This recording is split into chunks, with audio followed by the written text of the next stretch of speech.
इयत्ता 6वी इतिहास, भारतीय उपखंड आणि इतिहास या पाठाचा अभ्यास करूयात.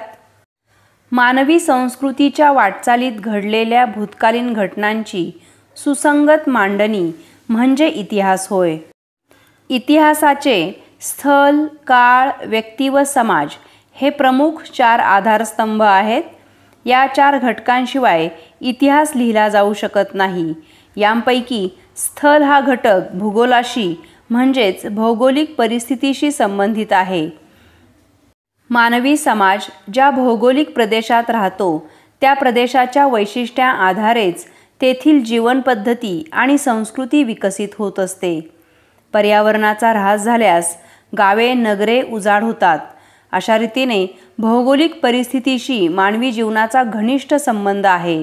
म्हणून इतिहास आणि भूगोल यांचे नाते अतूट असते. डोंगराळ प्रदेश व मैदानी प्रदेश या ठिकाणच्या लोकजीवनामध्ये आढळणारा फरक पाहूयात.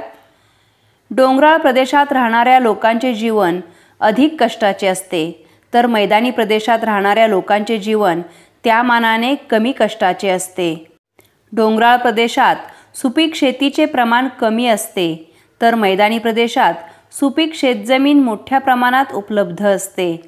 डोंगराळ प्रदेशात सुपीक जमिनीअभावी या प्रदेशातील लोकांना तृणधान्ये व भाज्या कमी प्रमाणात उपलब्ध होतात, तर मैदानी प्रदेशात सुपीक जमिनीमुळे तृणधान्ये व भाज्या पुरेशा प्रमाणात उपलब्ध होतात.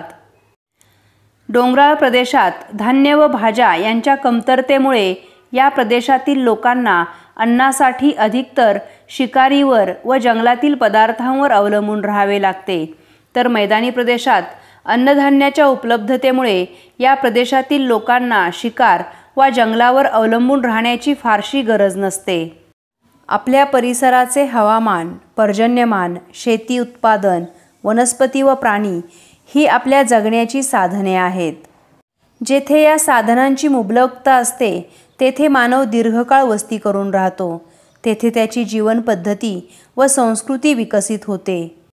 पर्यावरणाचा ऱ्हास, दुष्काळ, आक्रमणे अशा कारणांमुळे माणसे स्थलांतर करतात. गावे नगरे उजाड होतात.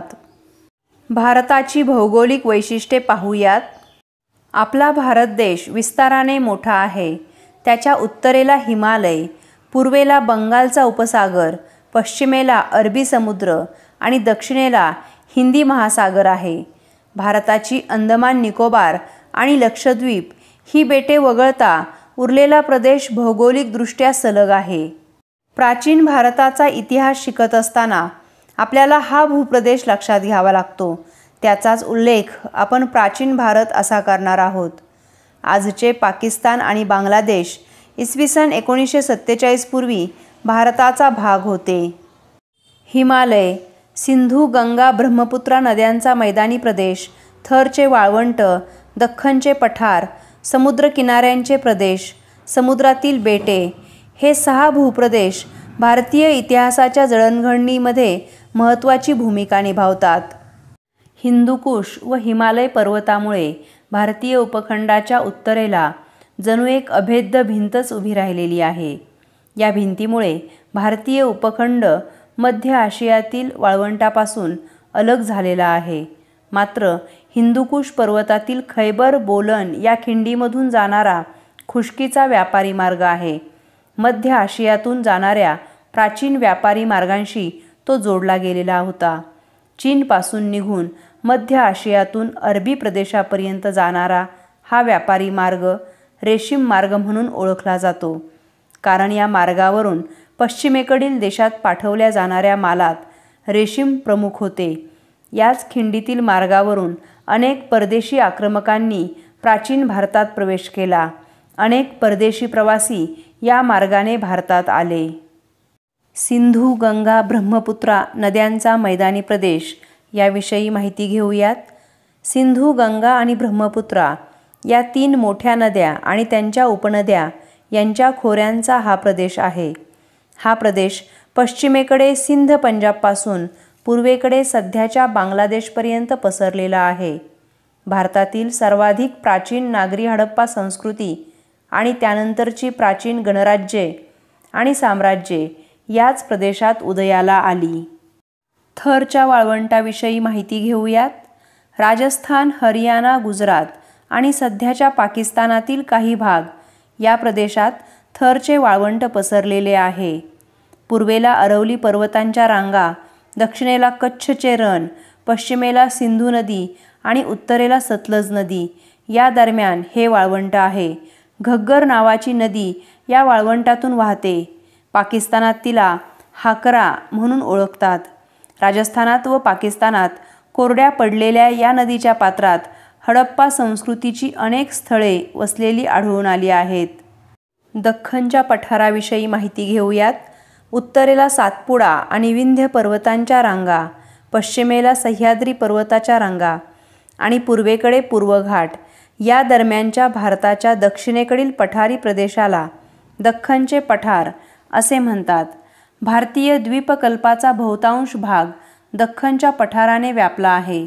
हा पठारी प्रदेश सुपीक असल्याने हडप्पा संस्कृतीनंतरच्या अनेक कृषीप्रधान संस्कृती येथे नांदल्या.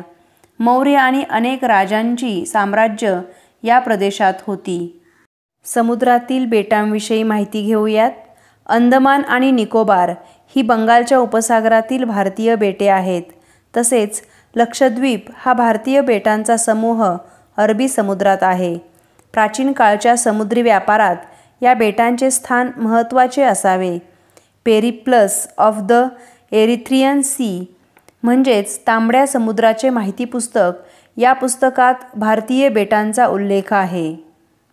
अफगाणिस्तान, पाकिस्तान, नेपाळ, भूतान, बांगलादेश, श्रीलंका आणि आपला भारत देश मिळून तयार होणारा भूभाग दक्षिण आशिया या नावाने ओळखला जातो. याच भूभागातील भारत देशाचा विस्तार आणि महत्त्व लक्षात घेऊन या प्रदेशाला भारतीय उपखंड असेही म्हणतात. हडप्पा आणि मोहेंजोदडो ही शहरे आजच्या पाकिस्तानात आहेत. हडप्पा संस्कृतीचा विस्तार प्रामुख्याने भारतीय उपखंडाच्या वायव्य भागात झालेला होता. चीन आणि म्यानमार हे आपले शेजारी देश दक्षिण आशियाचा किंवा भारतीय उपखंडाचा हिस्सा नाहीत. तरीही प्राचीन भारताशी त्यांचे ऐतिहासिक संबंध आले होते. प्राचीन भारताच्या इतिहासाच्या अभ्यासात त्यांचे महत्त्वाचे स्थान आहे.